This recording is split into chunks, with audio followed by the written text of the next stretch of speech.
Bonjour, je me présente, je suis Jerry Lee Stephen, votre directeur adjoint du premier et du deuxième secondaire.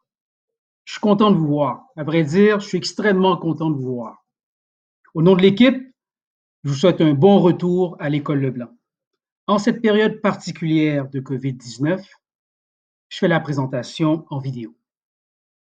Nous savons que le retour à l'école peut générer un niveau de stress.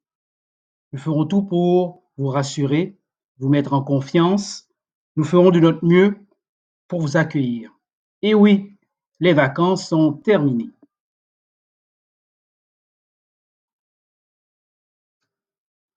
Donc, lors du jour de la présentation, je vais présenter le personnel.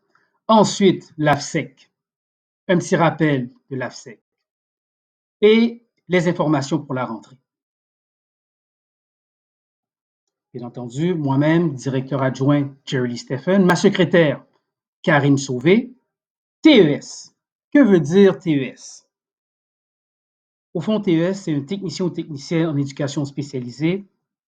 C'est ton grand frère ou ta grande sœur qui pourra t'aider à traverser les nombreux défis devant toi au secondaire. Psychoéducatrice, Madame Vanessa Kinsanza, au local 1144, et notre conseillère en orientation, Catherine Paré.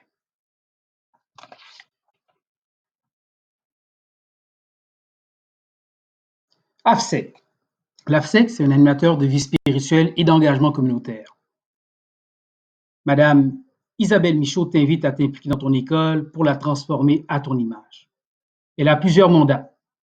Conseil de vie étudiante, projet empreinte, promotion du respect de la diversité, le panier de Noël, la semaine interculturelle, le comité vert et toutes tes bonnes idées.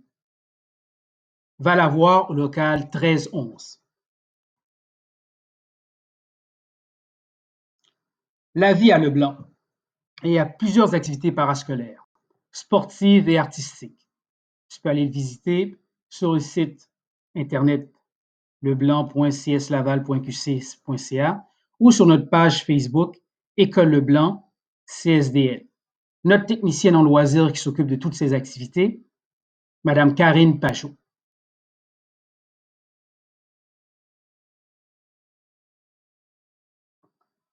Notre vie a changé dernièrement par rapport au COVID-19. Donc, nous avons des règlements à respecter. Lorsque tu sors de l'autobus, évidemment, tu as ton masque. Lorsque tu rentres, tu devras te laver les mains. Lorsque tu es dans le corridor, tu essaies de respecter la distanciation de 2 mètres entre les élèves. Lorsque tu entres en classe, tu gardes toujours ton masque. Tu vas t'asseoir. Lorsque tout le monde est assis, on peut enlever le masque. Si tu te déplaces dans la classe, tu dois remettre ton masque. Tu gardes ton masque dès que tu te lèves. Le seul moment où tu peux l'enlever, c'est lorsque tu es assis dans ta classe. Lors des périodes de récupération et des périodes de ressources, tu devras garder ton masque également. À la cafétéria et café étudiant, lorsque la personne est assise et consomme de la nourriture ou un breuvage, tu enlèves ton masque évidemment. Lorsque tu te déplaces de la cafétéria, tu remets ton masque. Lorsque tu es assis dans un bureau de rencontre ou dans les heures communes, tu gardes ton masque. En présence d'autres personnes, si la distanciation de 2 mètres n'est pas possible, tu gardes ton masque. Lors des activités sportives, premièrement, tu devras emmener un sac pour pouvoir te changer au vestiaire et tes vêtements, tu les remettras dans ton sac. Lorsque tu entres dans le gymnase, tu devras te laver les mains. Une fois dans le gymnase, tu pourras retirer ton masque, ton couvre-visage. Lors de l'activité, tu pourras enlever ton couvre-visage.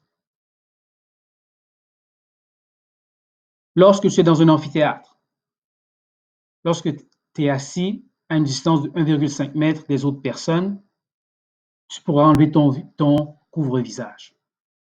Si tu n'es pas en mesure de garder cette distance, tu gardes ton couvre-visage. Et au fait, le port du couvre-visage, le port du couvre-visage, c'est au-dessus du nez et non en dessous. Lorsque tu sors, tu vas durant les pauses, tu es à l'extérieur dans le corridor. Lorsque tu entres dans la classe, ton professeur te lavera les mains, te donnera un produit pour te laver les mains avant d'entrer dans la classe.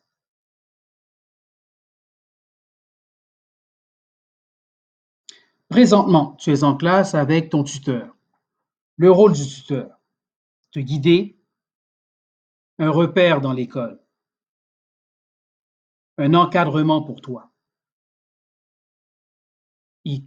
Le rôle du tuteur également, c'est de colliger l'information et de la diffuser. Que veut dire colliger? C'est recueillir de l'information et la diffuser aux autres intervenants, aux autres professeurs. Et il fait la communication aux parents. Des bonnes nouvelles, je l'espère, et des moins bonnes nouvelles également. Il sert aussi à développer le sentiment d'appartenance au groupe repère. Donc, vous formez une équipe, vous êtes une famille dans la classe. Donc, pour cela, il y a un système de bannières que le groupe peut gagner. On le calcule à partir de 3 critères. Le premier, les retards. Avant l'heure, c'est pas l'heure. Après l'heure, c'est plus l'heure. L'heure, c'est l'heure. Vous connaissez le système de cloche. Aucune excuse ne sera acceptée. 2, les casiers. Et le casier ne peut être bordélique. Il doit être rangé comme il faut. 3, agenda. Et ton agenda t'aide à t'organiser. Donc, le groupe, en remplissant ces 3 critères-là, peut amasser des points et la meilleure équipe, le meilleur groupe, gagnera une bannière.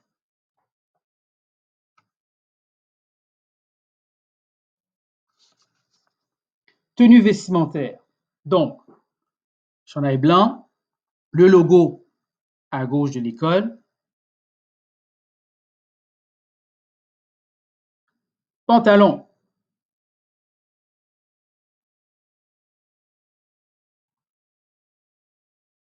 classique, couleur acceptée, bleu marine ou noir, pas de jeans, ni leggings, ni jogging.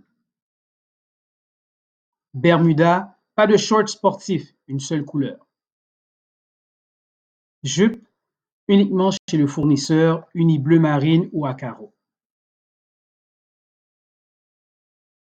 Pas de casquette ou autre couvre-chef. Les bandeaux ou foulards de tête doivent respecter les couleurs de l'uniforme scolaire. Pas de marque commerciale. Les bas sous la jupe doivent respecter les couleurs de l'uniforme scolaire. Les chandails sous le polo doivent respecter les couleurs de l'uniforme scolaire. Pas de manteau ou sac en circulation de l'école. Dans le dépôt, au casier, dès votre arrivée.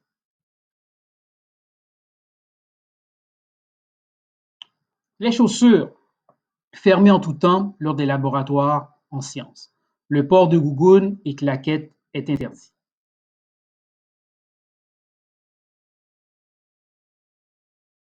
Si le code vestimentaire n'est pas respecté, la direction pourrait retourner l'élève à la maison ou prendre toute autre décision qu'elle jugera utile et pertinente pour une telle situation. Exemple, le relais.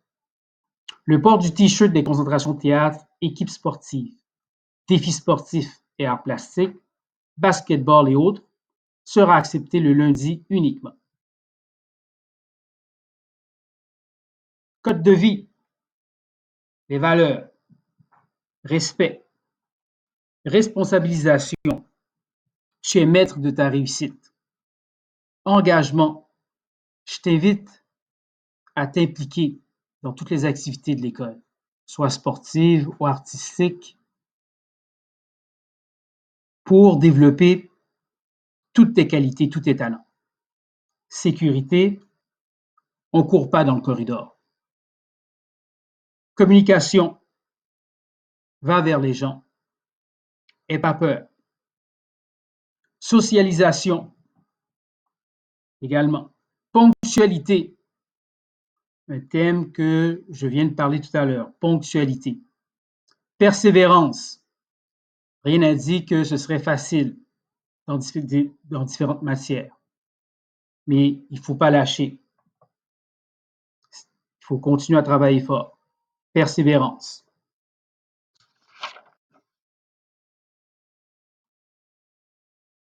Sécurité. Je m'identifie à la demande de tout adulte. Je conserve ma carte étudiante sur moi. Je circule en marchant calmement dans l'école. Sont interdits courses, je l'ai mentionné tout à l'heure, cris, tiraillage, bousculade, attroupement dans les aires de circulation. Communication, socialisation. L'utilisation en étant interdite. Je range tout appareil électronique, lecteur multimédia, téléphone cellulaire avant d'entrer dans l'école. Ils ne doivent pas être visibles. Mais c'est bien clair. Ton téléphone cellulaire est interdit en classe, dans les corridors. Un adulte, un professeur, un intervenant voit ton cellulaire, il le confisque. Une fois qu'il arrive à mon bureau de directeur, la seule personne ou les seules personnes qui pourront venir le chercher, c'est ton père ou ta mère. C'est non négociable. Tu peux juste écouter ton cellulaire ou l'utiliser à la cafétéria. Point à la ligne.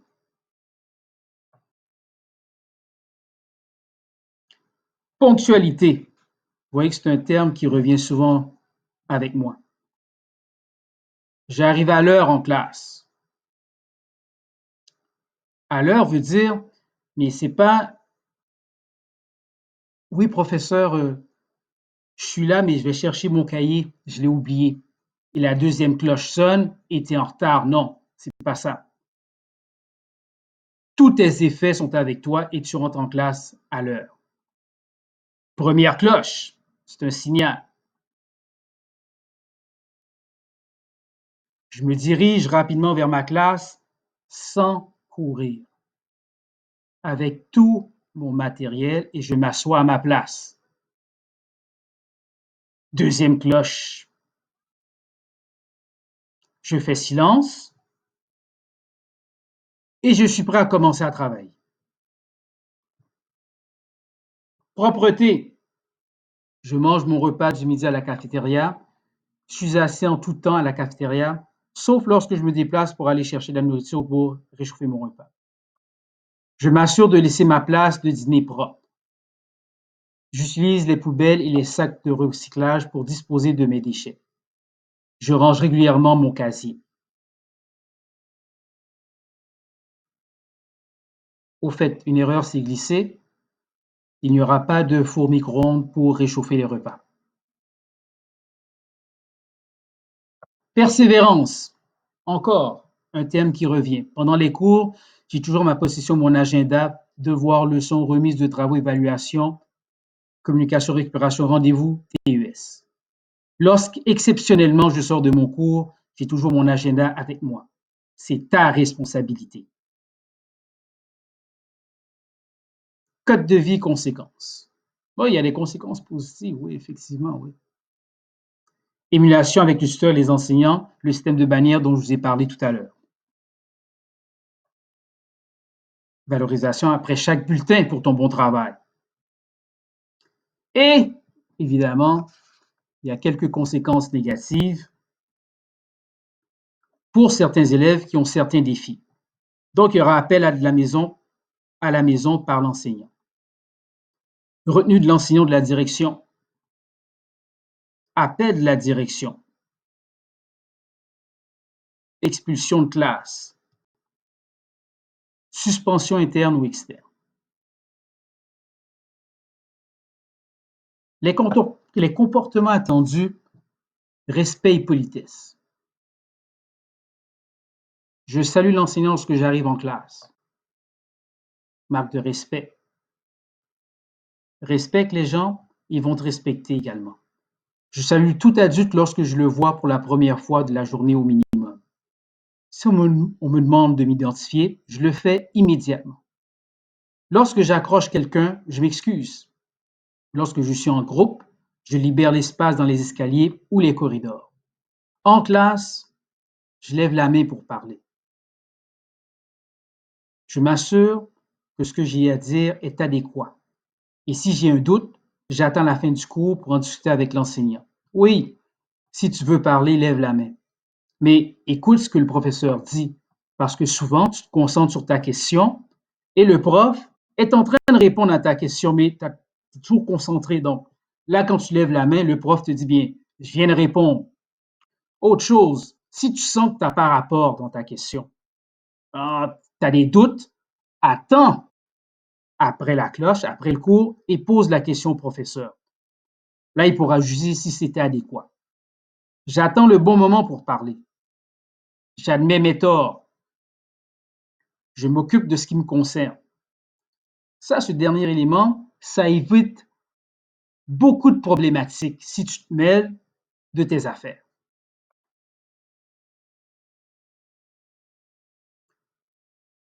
Vous, c'est une année charnière pour votre passage vers le secondaire 3. Une année déterminante pour toi pour ne pas avoir de retard académique. Je te dirais, en tant que directeur, trouve une excuse pour réussir partout académiquement. Les notes sont importantes. Commence dès aujourd'hui à étudier. Passage en troisième secondaire, les matières de base doivent être OK. Mais tout compte. Donc, si tu es dans une situation d'échec dans plusieurs matières, dont les matières de base, il y a des alternatives à la troisième secondaire. Année de transition, reprise du secondaire 2 au complet, FMS 1 ou 2, ou si tu es trop vieux en âge, aux adultes. Le préclassement se fera au mois de mars, tout en jugeant ton bulletin.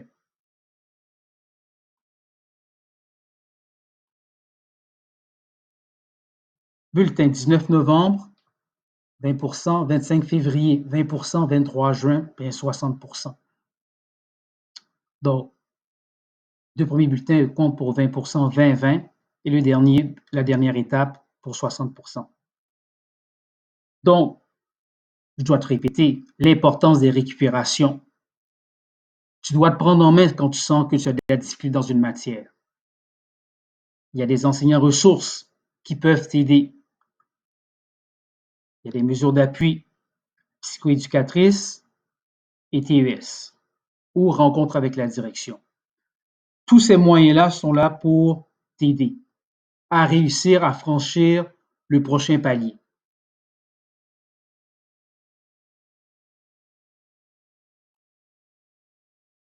Je te souhaite une bonne année scolaire à l'école Leblanc.